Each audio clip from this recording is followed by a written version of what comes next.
귀한 찬양 감사합니다. 이제 우리 하나님의 말씀 같이 보겠습니다.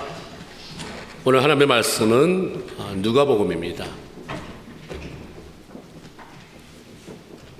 Gospel Luke chapter 24 verse 1 to 12 우리 같이 읽겠습니다. 어떤 이는 한글로 어떤 이는 영어로 우리 같이 1절부터 12절까지 읽습니다. 안식 후 첫날 새벽에 이 여자들이 그 준비한 향품을 가지고 무덤에 가서 돌이 무덤에서 굴려 옮겨진 것을 보고 들어가니 주 예수의 시체가 보이지 아니하더라. 이로 인하여 근심할 때에 문득 찬란한 옷을 입은 두 사람이 곁에 섰는지라. 여자들이 두려워 얼굴을 땅에 대니 두 사람이 이르되 어찌하여 살아있는 자를 죽은 자 가운데서 찾느냐. 여기 계시지 않고 살아나셨느니라. 갈릴리에 계실 때에 너희에게 어떻게 말씀하셨는지를 기억하라. 이르기를 인자가 죄인의 손에 넘겨져 십자가에 못 박히고 3일 만에 다시 살아나리라 하셨느니라 하는데 그들이 예수의 말씀을 기억하고 무덤에서 돌아가 이 모든 것을 11 사도와 그 다른 모든 이에게 알리니 이 여자들은 막달라 마리아와 요한나와 야고보와 모친 마리아라. 또 그들과 함께한 다른 여자들도 이것을 사도들에게 알리니라. 사도들은 그들의 말이 허탄한 듯이 들려 믿지 아니하나 베드로는 일어나 무덤에 달려가서 구부려 들어다 보니 세마포만 보이는지라. 그 된 일을 놀랍게 여기며 집으로 돌아가니라. 이는 하나님의 말씀입니다. 아멘. 마침 여기에 백합화 꽃이 하얗고 냄새가 여기를 진동하는 것처럼 부활의 예수로 말미암은 그 기쁨이 아름다운 향취가 지금 예배드리는 여러분의 마음 가득히 그리고 여러분 가정에 넘쳐나게 되길 주의 이름으로 축원을 드립니다. 오늘은 예수 그리스도께서 우리 죄를 지시고 십자가에 못 박혀 죽으셨다가 죽음의 권세, 사망의 권세를 깨트리고 이기시고 다시 부활하신 부활주일입니다. 이 부활의 기쁨이 여러분의 삶 가운데 충만하기를 바라고 무엇보다 또 예수께서 이기셨으니 예수께서 죽음을 이기고 승리하셨으니 이 놀라운 승리가 매일매일 여러분의 삶 가운데서 일어나게 되기를 그렇게 경험되어지기를 주의 이름으로 축원을 드립니다. 예수님이 돌아가신 지 3일째 되는 날 여자들이 새벽에 준비한 향품을 가지고 무덤을 찾아갔습니다. 이 여자들은 그 다음에 우리가 소개받은 것처럼 거기 성경에 나오는 것처럼 예수님이 살아가실 때에 그분을 따르고 물질로 많이 도와드렸던 사람입니다. 보통 사람이 죽으면 시체에서 나는 냄새, 그 악취를 막기 위해서 향료를 뿌렸는데 이 여인들도 그러고 싶었죠. 그런데 예수님이 너무 갑자기 돌아가신 거예요. 그렇기 때문에 그리고 무덤에 넣어졌으니까 그리고 아무도 접근 금지 그렇게 병사들이 지키고 있었기 때문에 무덤이 어딘가만 확인하고 집으로 돌아가셨습니다. 그리고 집에 가서 이제 향품 언젠가 가서 발라드리자 향품과 향유를 준비해 뒀다라고 바로 23장에 그렇게 기록이 되어 있습니다. 그리고 그것을 발라드리려고 안식일 날 움직일 수 없으니까 안식일이 지나자마자 이른 아침에 예수님의 무덤을 찾아간 것입니다. 아직 날이 밝지 않았다는 말은 컴컴하다는 얘기죠. 아주 어두컴컴한 가운데 그 새벽에 무덤을 찾아갔습니다. 이것은 조금 무서울 수 있습니다. 더더욱이나 여자들이 무덤을 죽은 시체가 들어있는 무덤을 찾아간다는 것은 무서울 수 있는데 두 가지. 하나는 그 사람들이 얼마나 예수를 사랑했는지 무섭지만 예수를 사랑하니까 그 사랑하는 예수의 시신에 향유를 뿌려야 돼. 근데 한 가지 아쉬운 점은 왜 갔을까? 예수님 부활했다는 사실을 몰랐기 때문입니다. 예수님 살아계실 때 제자들에게 누누이 말씀하셨어요. 난 죽는다. 근데 죽고 나서 다시 3일 만에 산다. 숫자까지도 3일 만에 그렇죠? 그런데 예수님을 사랑한다고 했는데 그 말씀을 안 믿은 거예요. 보통 예수님의 말씀을 잘 믿고 은혜 받고 따랐으니까 물질로 후원했겠죠. 근데 내 상식이 안 맞는 어떻게 사람이 죽었는데 살아나? 그래 그러면 좋지. 그걸 잊어버린 거죠. 무시한 거예요. 우리 삶 속에 그런 어리석음이 있어요. 주님을 사랑한다고 말하지만 내가 받아들이지 못하는 것은 다 잘라버려요. 주님 사랑해요. 근데 그건 아닙니다. 부활도 그 중에 하나일 거예요. 사랑한다고 한다면, 우리 주님을 사랑한다고 한다면 다 내 이해를 넘어서, 내가 이해가 안 돼도 그 말씀까지도 내가 수용하고 아멘으로 따라야 되는 거죠. 여자들이 무덤에 도착했을 때에 무덤 입구를 막아 놓았던 돌이 굴려 옮겨져 있었습니다. 그래서 열려져 있으니까 들어가 보는 거예요. 근데 향유를 발라야 할 그 시체가 없어졌습니다. 누가 시체를 훔쳐갔나? 그렇지 않고서 죽은 시신이 왜 없어졌을까? 근심할 때 갑자기 두 천사가 곁으로 다가왔습니다. 그러면서 하는 말이, 어찌하여 살아있는 자를 죽은 자 가운데서 찾느냐? 여기 계시지 않고 살아나셨느니라. 예수께서 부활하셨다. 할렐루야. 그때서 여인들은 맞다. 예수님이 전에 그렇게 말씀하셨지. 죽으면 3년 만에 살아난다고. 예수님이 그 죽은 시체가 누워있던 그 무덤은 비어졌습니다. 빈 몸이 되고 말았습니다. 아무도 옮기지 못하게, 그리고 훔쳐가지 못하도록 도장을 찍었는데, 예수님이 그 시신이 사라졌다고 하는 것은 도장 맞았다는 것이 아니라 하나님이 말씀하신 대로 그분을 살리신 것입니다. 예수 그리스도께서 부활하셨습니다. 왜 예수 그리스도의 부활이 그렇게 중요한가? 사도 바울은 예수께서 성경대로 우리 죄를 위해서 죽으시고 장사 되신 바 되었다가 성경대로 사흘 만에 다시 살아나셨다라고 말씀합니다. 성경대로라고 하는 것은 구약 성경에 그렇게 예언된 대로 예수님이 벌써 오시기 벌써 몇백 년 전에 예수가 온다, 죽는다, 다시 살아난다. 한 예로 시편 16편 10절에 보면 주의 거룩한 자를 썩지 않게 하실 것이다. 무덤에서 썩지 않게, 방부 처리된 것처럼 영원히 썩지 않고 있는다는 얘기가 아니라 살아난다라고 하는 예언인 거죠. 예수 그리스도의 십자가 사건이나 부활 사건은 우연히 그렇게 된 게 아니라 하나님께서 아주 오래전부터 계획하신 거예요. 그리고 계획한 것을 선지자를 통해서 미리 예언하게 하시고 때가 되니까 그게 이루어지게 만든 사건입니다. 그러면 예수 그리스도께서 우리를 구원하시기 위해서 우리의 죄를 지고 십자가에 달려 돌아가시면 됐지, 부활은 왜 필요한가? 죽지 않아도 살지 않아도 죽으셨다니까. 우리 죄를 위해서 죽으셨다니까. 그러면 알아듣는데 왜 부활을 해야 됐을까? 그거는 죄를 해결하고 죄로 인해서 들어온 죽음을 정복해야 했기 때문에 예수 그리스도는 우리의 죄값을 치르기 위해 죽으셔야 됐습니다. 십자가를 져야 됐습니다. 그리고 죽음의 권세를 깨뜨리고 영원한 생명을 주셔야 됐기 때문에 죽음에 굴하지 않고 살아나야 돼요. 내가 살아남으로 말미암아 봤지? 내가 산 것처럼 너희도 살아. 영원히 죽지 않아. 천국에서 영원히 나와 함께 살 거야를 보여주셔야 됐는데 그렇게 한 것입니다. 그래서 부활이 필요했던 거죠. 그러므로 십자가에 죽기만 하고 다시 사는 부활이 없었다고 한다면 예수는 실패한 것입니다. 죄사함? 말은 좋았는데 다 이거 뻥이었구나. 죄사했으면 내 죄를 해서 죽은 분이 살아나야지. 나를 영원한 죽음에서 살게 하는, 천국으로 인도하는 분이라고 한다면 그분도 살아나야지. 자기는 죽으면서 너는 살 거야? 그걸 어떻게 믿어? 그래서 사도 바울은 그리스도 안에서 우리가 바라는 것이 다만 이 세상의 삶뿐이라고 한다면 모든 사람 가운데 우리가 제일 불쌍하다. 우리가 누굽니까? 예수 믿는 사람. 우리에게는 예수님이 죽고 살지 못했다면 아무 소망이 없게 되는 거죠. 이 땅에서 남보다 좀 더 착하고, 그래 예수 믿으면서 예수님 봐라, 오른뺨 치는 자가 왼뺨 치고 좀 돌려대고 고독 달래면 속옷까지 주고 얼마나 착하게 살아라고 그래. 그래 착하게 살아야지. 예수 믿고 그분이 도와줘서 좀 더 잘 먹고 잘 살고 출세하게 되는 것이 예수 믿는 것의 전부라고 한다면 그렇게 꼬박꼬박 왜 주일 성수하고 헌금 드리고 헌신하고 봉사할 필요가 뭐 있겠는가?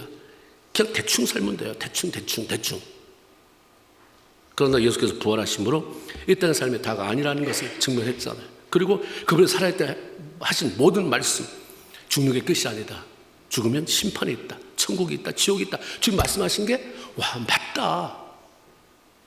주님 말씀하신 게 그냥 죽고 부활하시지 못했다고 한다면 참 좋은 말씀 남기고 하셨는데 정말이구나. 그러니까 예수를 부인하고 예수님 앞에 다 흩어졌던 제자들이 그냥 쇼크 받는 거예요. 예수님 하셨던 말씀이 다 진짜구나. 그럼 우리가 어떻게 살아야 되느냐? 목숨 바치자예요. 목숨 바치자. 그 돌연 변화가 된 것 아닙니까? 이제 그리스도께서 죽은 자 가운데서 다시 살아나 잠잔 자들의 첫 열매가 되셨다라고 외친 사도 바울의 고백처럼 예수 그리스도의 부활로 말미암아 우리의 죄가 온전히 사해졌을 뿐만 아니라 영원한 생명을 천국에서 누릴 수 있게 됐습니다. 그러니까 부활을 확신한 사람들, 예수님 사셨다, 부활을 확신하다 하는 사람들은 영원한 나라를 사모할 수밖에 없어요. 영원한 나라에서 준비할 수밖에 없는 것입니다. 천국이 분명하고 그것에 이제 가서 살 날이 너무나도 분명하기 때문에, 확실하기 때문에 누가 잠깐 살다 말 이 땅에 그렇게 많이 투자하겠습니까? 누가 그렇게 여기에 연연하면서 마음 뺏기면서 살겠습니까? 그걸 확신하지 못하니까 이 땅에 살면 노세 젊어서 노세, 조금이라도 젊을 때 놀아야지. 언제 늙으면 언제? 내가 젊을 때, 그러나 부활을 확신하니까 언제 내가 주를 위해서 일하겠어? 그 앞에 갈 건데 조금이라도 젊을 때 내 힘을 다해서 주님 섬겨야지. 내 목숨까지도 주 앞에 들어야지가 되는 거지. 이런 차이가 점점 벌어지는 것입니다. 그 주님이 왜 알곡과 쭈꾸기 쭉정 얘기를 하겠습니까? 왜 염소와 양의 얘기를 하겠습니다? 하겠어요. 믿는 자 속에서 갈라진다. 점점 갈라진다. 노세 손에 젊어서 노세, 조금이라도 젊을 때 놀자와 부활이 확실한데, 천국에서 살게 확실한데 내 생명 오늘 부르라도 아깝지 않도록 들어야지가 되는 거죠. 그럼 나눠줄 수밖에 없는 것입니다. 하나님 말씀 따라서 그 영광 위에서 살고 싶은 마음이 간절해지는 거예요. 갈수록 간절해지는 거예요. 아마 우리 교회에 있는 연세 드신 분, 믿음 안에 사는 분들한테 물어보면 너무 아깝다 내 삶에. 좀 더 주 앞에 더 많이 들었으면 좋았을 텐데, 더 많이 헌신했으면 좋았을 텐데, 이런 아쉬움이 다 있을 거예요. 그래서 우리가 가끔은 노인들의 지혜를 한번 물어볼 필요가 있어요. 어떠세요? 아쉽지. 더 많이 하나님 앞에 헌신하지 못한 게 아쉽지. 그런 마음이 말씀이 나오겠죠. 그럼 우리가 예수 그리스도의 부활을 믿는 사람은 어떻게 살아야 되는가? 당연히 변화된 삶을 살아야죠. 골로새서 3장 1절, 너희가 그리스도와 함께 다시 살리심을 받았으면 어떻게 살 것이냐? 위의 것을 찾아라. 위의 것을 찾아라라고 말씀하십니다.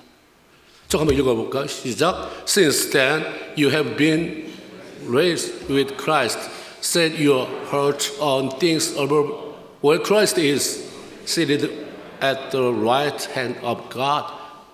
부활했느냐? 그러면 위의 것 찾아라. 위의 것을 찾아라. 하나님을 알지 못하는 세상 사람의 방법을 따라 살지 말고 하나님께서 원하시는 것이 무엇인지, 그 뜻이 무엇인지를 알고 그렇게 살아라 라고 말씀합니다.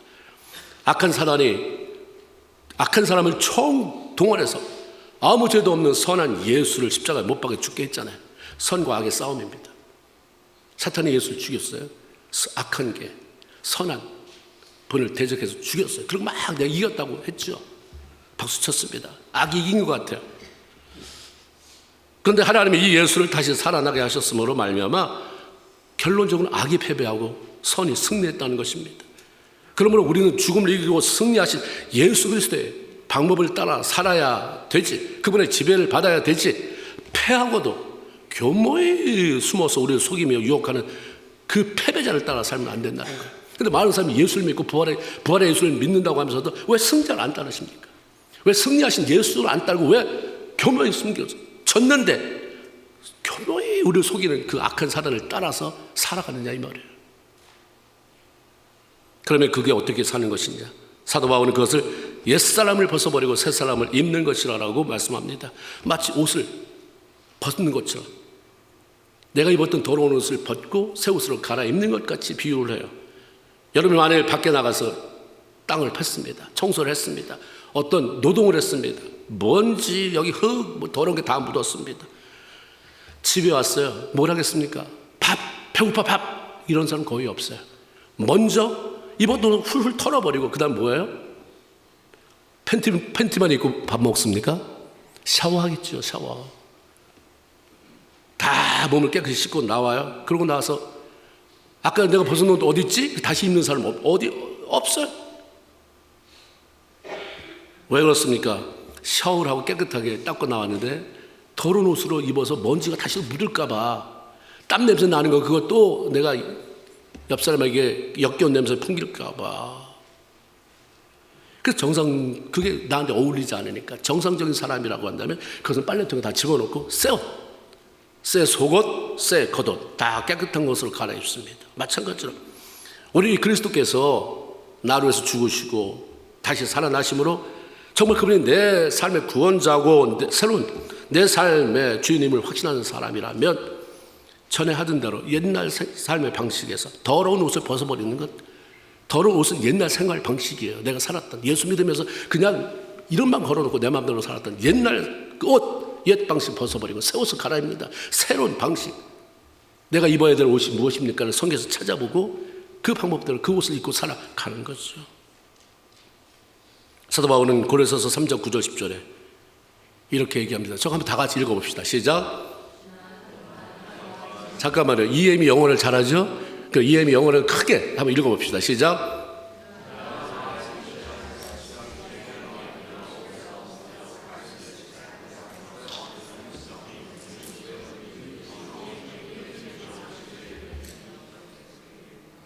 벌써 다 끝났어요. 아멘입니다. 할 때는 아멘. 너희가 서로 거짓말을 하지 말아라. 새 사람 옛 사람과 그 행위를 벗어버리라. 새 사람 입었으니 이는 자기를 창조하신 이의 형상을 따라 지식에까지 새롭게 하심을 입은 자니라. 이렇게 됐어요. 부활을 믿고 천국이 확실히 있음을 아는 사람들은 끊임없이 주님을 닮아간다. 한 번 주님 나를 위해서 십자가를 지셨구나. 눈물 뚝뚝. 예수님이 나를 위해서 부활하셨구나. 할렐루야. 끝. 부활절 지나갔어. 이제 그 다음에 내 삶으로 돌아가지 말고 날마다 예수 그리스도 안에서 변화돼 가라 이 말이에요. 그게 옛날 옷을 벗어버리고 헛옷 벗어버리고 새 옷을 입는 옛 구습을 벗고 새 사람이 되는 삶을 살아가는 표적입니다. 구체적으로 우리 말씀에 사도 바울은 그게 뭐냐? 거기 분명 아까 읽을 때는 서로 거짓말하지 말아라. 다시 세상이 더러운 것. 아마 더러운 옷 중에 하나가 냄새나는 게 거짓말인가 봐요. 서로 거짓말하는 것. 거짓말하지 말고 거짓말. 악이 졌잖아요. 악이 이겼으면 거짓말해서 이겨야 돼. 거짓말해서 성공해야 되는데 선이 이겼어요. 예수님이 이겼기 때문에 그 말은 무슨 말이냐면 거짓말, 악한 일에서 절대로 승리할 수 없어요. 잘 살 수 없어요. 속여서 장사, 속여서 돈 빼서 그건 당장에는 뭐가 되는 것 같지만 망해요.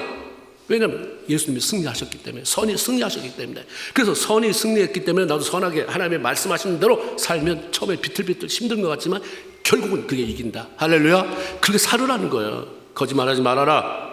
서로 사랑하고 겸손하고 좀 참아줘라. 못마땅해도 좀 참아주고 주께서 나를 용서하신 것처럼 남을 용서하면서 살아라. 그게 고린도서 3장 9절 10절 그 이후에 나오는 말씀입니다. 변화된 삶. 맨날 예수 부활하셨네 10번 100번 외쳐봐야 소용이 없습니다. 주님이 증거했잖아요. 나 살았다. 부활했다. 너도 나한테 보여. 산 예수를 섬기고 사는 사람처럼 네 삶이 변해. 10년 전에 부활절 예배 드린 거하고 지금 드리는 거하고 주님 여전히 주님 감사하지만 달라요. 게임이 안 돼. 그때보다 얼마나 내가 달라져 있는데요. 주님 변화됐습니다. 감사합니다. 내년에 더 많이 변화했을 거니까 주님 보세요. 그리고 내가 언제 힘든 거 아시죠? 성령 충만을 주세요.